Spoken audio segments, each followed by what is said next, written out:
हरे कृष्णा राधे राधे। आपका स्वागत है आपके अपने चैनल राधा कृष्ण लीला में। आज हम आपको सुनाने जा रहे हैं कजरी तीज की कथा। कजरी तीज का व्रत भाद्रपद की मास के कृष्ण पक्ष की तृतीय तिथि को मनाया जाता है। मान्यता है कि इस दिन माता पार्वती के भगवान शिव को पति के रूप में पाने के लिए यह व्रत रखा था। कजरी तीज की कथा सुनने और पढ़ने से सुहागन महिलाओं को अखंड सौभाग्य और कुंवारी कन्याओं को मनचाहा वर मिलता है। आइए जानते हैं कजरी तीज की असली व्रत कथा क्या है। भाद्रपद मास में कृष्ण पक्ष की तृतीय तिथि के दिन सुहागिन महिलाएं तीज का व्रत रखती हैं, जो कजरी तीज कहलाता है। साल 2024 में यह पावन तीज पर्व गुरुवार को 22 अगस्त को है। धार्मिक ग्रंथों के अनुसार भादो मास की स्थिति के दिन पहली बार इस व्रत को मां पार्वती ने भगवान शिव को पति के रूप में पाने के लिए किया था। यही कारण है कि इस तीज व्रत को कुंवारी लड़कियां भी रखती हैं। इसकी पूजा के दौरान कजरी तीज की व्रत कथा भी सुनी जाती है। मान्यता है कि व्रत कथा को पढ़ने और सुनने से सुहागन महिलाओं को अखंड सौभाग्य की प्राप्ति होती है। वहीं कुंवारी लड़कियों को भी अच्छा जीवन साथी प्राप्त होता है। आइए जानते हैं कजरी तीज की कथा।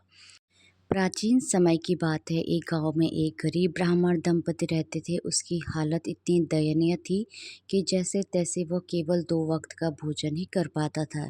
ऐसे में जब भाद्रपद महीने में तृतीय तिथि की कजरी तीज आई तो ब्राह्मण की पत्नी ने कजरी तीज का व्रत रखने का संकल्प लिया और उसने तीज माता का व्रत रखा। ब्राह्मणी ने ब्राह्मण से कहा, सुनो जी, आज मेरा तीज माता का व्रत है, आप कहीं से चने का सत्तू लेकर आओ। इस पर ब्राह्मण बोला, ओ भाग्यवान, देने के लिए दाम नहीं है, मैं सत्तू कहाँ से लाऊं? तो ब्राह्मणी ने कहा, ये मैं नहीं जानती, चाहे चोरी करो या चाहे डाका डालो, लेकिन मेरे लिए सत्तू लेके आओ। यह बात सुनकर ब्राह्मण परेशान हो गया कि आखिर बिना पैसे के वो सत्तू कहाँ से लेकर आए। रात का समय था। ब्राह्मण घर से निकला और एक साहूकार की दुकान पर पहुंचा। उसने देखा कि साहूकार के साथ साथ उसके सभी नौकर भी सो रहे थे और वह चुपके से दुकान में घुस गया। सत्तू बनाने के लिए उसने वहां चने की दाल, घी, शक्कर लेकर सबको 1.25 किलो के बराबर तोल कर ले लिया। जब ब्राह्मण ये सब कर रहा था तो खटपट की आवाज़ सुनकर दुकान के नौकर जाग गए और चोर चोर चिल्लाने लगे। ऐसे में साहूकार की भी नींद खुल गई। उसने ब्राह्मण को देखा और उसको पकड़ लिया। साहूकार की गिरफ्त में आए ब्राह्मण ने बहुत विनम्रता से कहा, हे साहूकार, मैं चोर नहीं हूँ, मेरी पत्नी ने कजरी तीज का व्रत किया है। मैं केवल 1.25 किलो सत्तू लेने आया था, लेकिन सत्तू न मिलने पर सत्तू बनाने की 1.25 किलो सामग्री लेकर जा रहा था।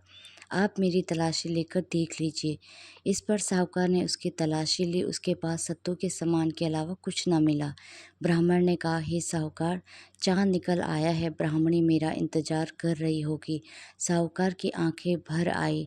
नम आंखों से साहूकार ने कहा, आज से तुम्हारी पत्नी को मैं अपनी धर्म बहन मानूंगा। इसके बाद उसने ब्राह्मण को सत्तू, आभूषण, गहने, रुपए, मेहंदी, लच्छा और बहुत सारा धन देकर ठाठ से विदा किया। सबने मिलकर कजली माता की पूजा की। इसके बाद ब्राह्मण दंपति पर कजली माता की कृपा हुई। उसके दिन फिर गए, अच्छे दिन आ गए। इस कथा को जो पढ़ता है और जो सुनता है, इसका कल्याण होता है। इस कथा को पढ़ने सुनने वाले के साथ साथ सब लोगों के वैसे ही दिन फिरे जिस तरह ब्राह्मण के दिन फिरे थे। कजली